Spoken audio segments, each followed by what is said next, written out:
All right, well, I might as well fess up now. It's the holiday season. We are responsible, America, for those higher insurance premiums you're paying and the fact that the health care laws lifted the price of almost anything medically related.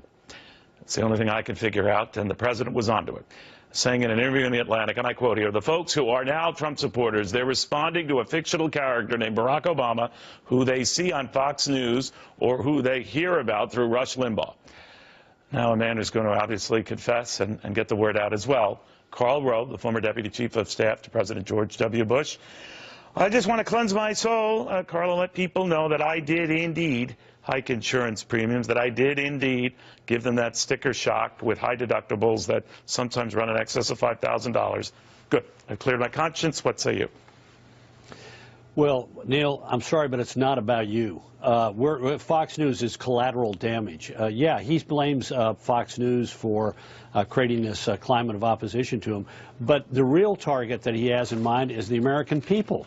This interview is well worth reading because it is so jaw-droppingly condescending and arrogant. He says Fox and Rush Limbaugh had an impact in terms of how large a portion of the white voters would see me.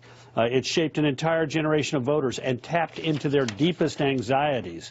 He says that we helped activated their fears.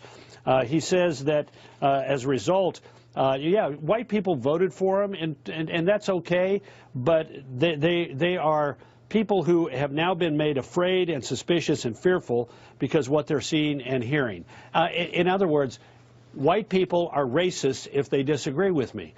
You've had your fears and your anxieties activated by Fox, not by the facts of the matter, but by your racism, by your bigotry. You can't disagree with me about the Affordable Care Act. You can't be upset about your premiums going up, your insurance going away, not being able to keep your plan, unless you're a bigot. You can't be concerned about the weakest economic recovery since the country began and the only economic recovery in which median household income dropped, unless you're a bigot. You can't disagree with my policy of doubling the national debt in 8 years unless you're a bigot. I mean, this interview is sure, it kicks around Fox and Rush Limbaugh a little bit, but at the heart of it is an assault, a condescending and arrogant assault upon the good sense of the American people. The only reason you can disagree with me is your fears have been activated about this black man named Barack Obama by these institutions that have misled you. I'm real, I'm great, I've done everything good, and if you disagree with me, well, it's because you're driven by your anxiety and your fears about a black man being president of the United States. But, you know, it's permeated the entire Democratic Party, still trying to come up with reasons to see how Hillary Clinton lost by constantly pointing out the popular vote gap, by constantly saying, you know, it was the Russians, it was hacking, it was Jim Comey, lunar eclipses. You know, eventually there has to come a moment where you look at a marionette and say, is there something we did? Because all I remember, Carlos, prior to the election, the president kept pounding the point. This was about his legacy. This was about his issues. This was about a lot of the stuff he had done. And then after the fact, no, it wasn't about my legacy. It wasn't about my issues. It wasn't about any of that stuff. Yeah. No, look, we have two issues here. We have the Democratic Party, which you're right. The sooner they wake up and start to smell the coffee and realize they lost the election because they had a lousy message, they're too far left wing, they had a lousy candidate, and they got trumped, then the better off they're going to be. But you know what? I'm beginning to think it's going to be a long while before they wake up out of their hysteria and start to face reality. Then we have President Obama. And President Obama is doing what he has done for a long period of time, which is to construct a reality of who you are that says that nobody who opposes him can do so on the basis of a reasonable disagreement about the policy or direction of the country. It's amazing the straw men that keep popping up in here. He says, here's how he describes, you mentioned the Affordable Care Act and about premiums going up and so forth. No, that's not why people oppose the Affordable Care Act. The whole debate about Obamacare, where the whole way in which it got framed was he's trying to take something from you to give free stuff. Now, I don't remember people saying that it was to give free stuff to people. I think it was people were concerned about being in control of their own family's health and about their premiums going up, their policies going away, their doctor being unavailable. But no, that the president says, no, it's about something else completely unrelated to people's real concerns. Well put, Carl. Thank you very much. And as I've been saying here, Carl, it's not about the color of the president's skin, maybe more the thickness of it. Karl Rove, former White House Deputy Chief of Staff, multiple best-selling author. Good seeing you. Merry Christmas.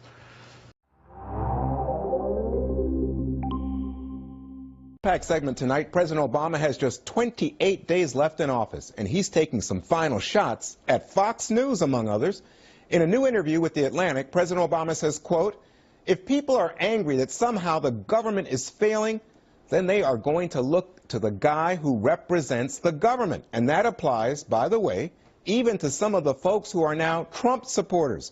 They're responding to a fictional character named Barack Obama, who they see on Fox News or who they hear about through Rush Limbaugh, end quote. Compare that to how President George W. Bush responded to his media critics during an interview with Bill O'Reilly in 2010. I spent a lot of time with the media. I harbor no resentment to the media, by the way. Really? Even the people who tried to hurt you and called you a criminal? No, I don't like to be called a criminal, but I think a lot of times the media were just transmitting other voices. Joining us now to analyze, Dana Perino, my co-host on The Five and author of a really fabulous new book, Let Me Tell You About Jasper, which makes a great Christmas gift. I can attest to that. Ah, thank you. You're very welcome. Let me ask you, I think you were there for that interview with Bill O'Reilly. Yeah, so that was in 2010, so it was a couple of years after the president left office, and it was during his book tour for Decision Points. And I remember going there, and the president hadn't done interviews in the intervening time. He had stayed out of the spotlight, as he said he would. And he never wavered on that tone, right? Just to say, I'm not going to worry about negative press that much. Like, he didn't love it, but he had a pretty strong stomach for it. We didn't complain about MSNBC incessantly at the White House. I think that felt a little bit unnecessary. And also, the thing that's amazing now, and especially for President Obama, is the tools that they have at their disposal to talk directly to the American people are just incredible. So he can reach so many more people than would ever watch Fox News with a direct message. Now, let me say that President Obama said there's a concentrated vilification of him, not only here at Fox News, but by Rush Limbaugh, and he talked about a conservative echo chamber, Dana. Is that fair? Well, that's certainly how they see it, and I think that they wish that there was a corresponding left-leaning echo chamber, and there just really has not been. However, that said, liberals and left-leaning sort of media, all of Hollywood, pop culture, music, entertainment, well, movies, Dana, what about television, books, well, I was going to say, what about NBC, ABC, CBS? You don't think that the left has their own province? I have a little bit of a different perspective. So as the White House press secretary, when I was in the briefing room, I do believe that the reporters who were in that room tried very hard to be fair. But you cannot control editorials or opinions, and now you have ability for people to opine in all sorts of different ways. But it used to be hard to get an op-ed placed in a newspaper. Now you just put it up on Medium, and maybe you'll get lucky, and somebody will tweet about it. And there's just so many other ways to communicate than we had even in 2008. Now, what I saw when George W. Bush responded, his critics could be vicious. I remember how vicious they could be, especially after the weapons of mass destruction, Iraq, and all the like.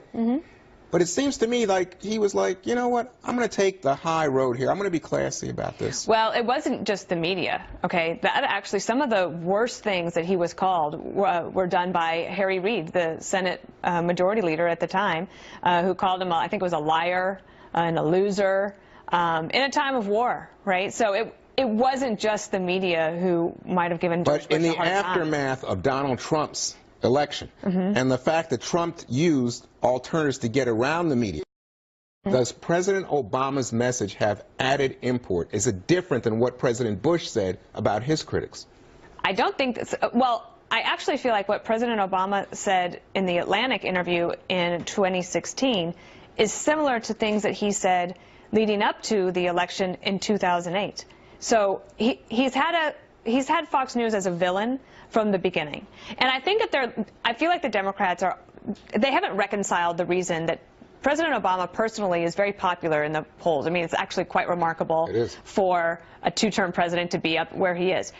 But they still lost the presidential election, and they're trying to figure out how that can be. How do you reconcile those two things? Yeah, I think he's hurt, and I think he feels, given the Republican victories, not only in the presidential race, but holding on to the Senate and the gubernatorial races, I think he feels responsible, and he's looking for someone to pin the blame on. Well, if he felt responsible, then he wouldn't blame Fox News. Well, all right. But speaking Yesterday, Newt Gingrich came out and said one of the terms that Donald Trump really is known for is saying the term "drain the swamp." The crowd went wild when he in getting elected, and still says it today. He says that the word that Newt Gingrich got from inside the camp, which you would know, was that they don't want to use that term anymore. That he's not going to say it. And if you look at some of the left are saying they're looking at some of the people in his cabinet, and it doesn't reflect it. Where does "drain the swamp" stack up on things to adhere to in the Trump camp? Look, I think if you had to put them in a chronological order, drain the swamp is probably somewhere down the bottom, as opposed to getting tax reform done, making sure middle-class people have more jobs, making sure we're renegotiating our bad trade deals, ensuring that we're fixing Obamacare, repairing and replacing that, or replacing that and putting in something new. I think at the end of the day, it's about the economy. It's about creating jobs. It's about fixing the bad trade deals. So draining the swamp is a larger narrative, but what it's really about is putting people back to work. We cannot continue to have a 1% growth rate in this country and think we're going to be a global powerhouse anymore. We need to grow the economy. What Donald Trump is saying, and what you saw yesterday, was him meeting with the CEO of Boeing Corporation, saying we're not going to spend $4 billion on an airplane. And Boeing Corporation has come out and said, we agree with you. We can do it for less. He's not even the president yet, and he's already renegotiating our deals that were bad deals before he got into office. That's what the people elected him to do. That's what he's going to do. I don't think people knew he was going to take such meticulous personal attention to particular deals. And in this case, people sitting out there, whether it's the Boeing deal or the Carrier deal, they go, yeah, hope he keeps doing that. Now, Corey, you're up in New Hampshire right now, where you're from, where your family is, to celebrate your Christmas. But I understand in a couple of weeks, maybe a couple of days after Christmas, you are moving down to Washington, and you're opening up a new business, a consulting firm. I was reading some of the mainstream media today. They're making the case you're becoming part of the swamp. Well, I love the mainstream media. They've been so good to me this election. So they want to get it right for the first time.